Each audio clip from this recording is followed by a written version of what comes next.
வணக்கம் நண்பர்களே, வாங்க நாம இன்னைக்கு நவராத்திரியை முன்னிட்டு இன்னைக்கு காராமணி சுண்டல் எப்படி செய்கிறதுன்னு பார்க்கலாம். அதுக்கு நான் இரவே காராமணியை ஊற வச்சுட்டேன். இதை நல்லா அலம்பிட்டு குக்கரில் ஒரு 2 விசில் வர வரைக்கும் வேக வச்சு எடுத்துக்கோங்க. வாங்க பார்க்கலாம். காராமணி சுண்டலுக்கு கறிவேப்பிலை எடுத்திருக்கேன், ஒரு பச்சை மிளகாவை பொடியாக நறுக்கியிருக்கேன், தேங்காய் எடுத்திருக்கேன், இஞ்சி எடுத்திருக்கேன். அதுக்கப்புறம் ஒரு பேனில் கடுகு உளுத்தம்பருப்பு போட்டிருக்கேன். இப்போ இதெல்லாம் இதில் போட்டுடலாம்.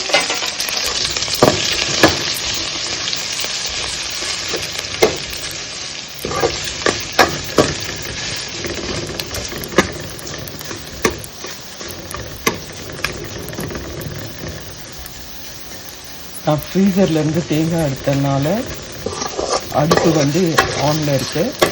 நீங்கள் தேங்காவை துருவல் எடுக்கும் போது நீங்கள் அந்த கடைசியாக தேங்காவை போட்டால் போதும்.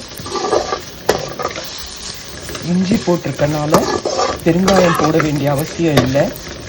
இஞ்சி இல்லாத போது பெருங்காயம் சேருங்க. அதனால் இஞ்சியும் பெருங்காயம் போடணும்னு இல்லை, இது ரெண்டுத்தில் ஒன்று போடலாம். அதனால் இஞ்சி போடுறது ரொம்ப ரொம்ப நல்லது சுண்டல்லாம்.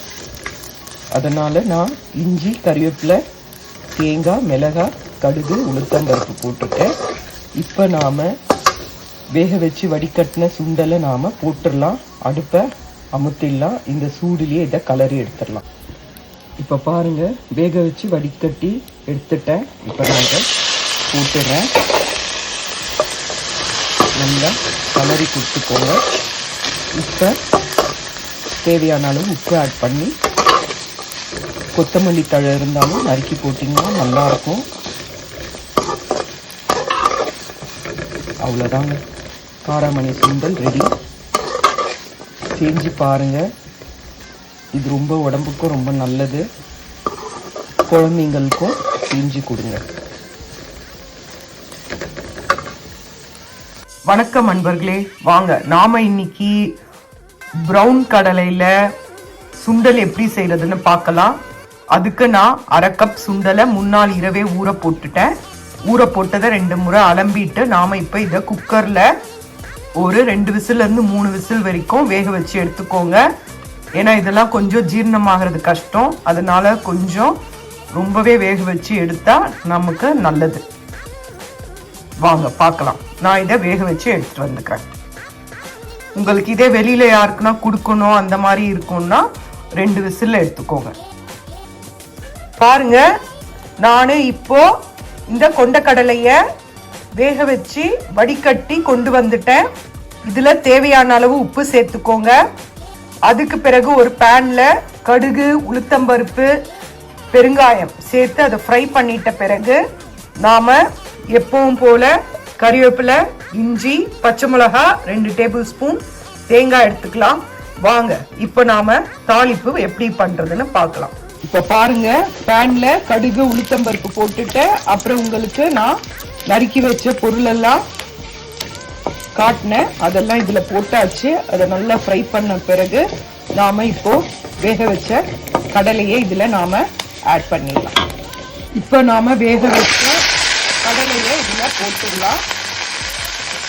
நான் தேவையான அளவு உப்பை ஆட் பண்ணிட்டேன். வாங்க பார்க்கலாம். இப்போ இதில் தேங்காய் ஆட் பண்ணியாச்சு. இப்போ இதை நல்லா ஒரு கலரி எடுத்துருங்க.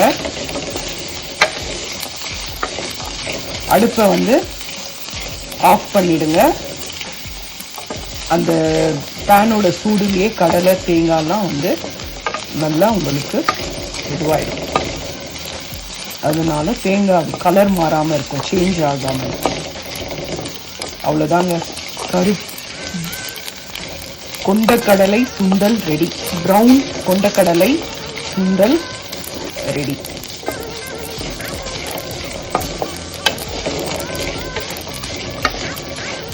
ப்ரௌன் சென்னா சுண்டல்.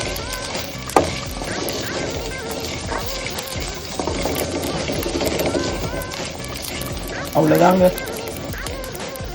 கொண்டக்கடலை சுண்டல் ரெடி ஆயிடுச்சு. உங்களுக்கு இந்த வீடியோ பிடிச்சிருந்தா லைக் பண்ணுங்க, ஷேர் பண்ணுங்கள்.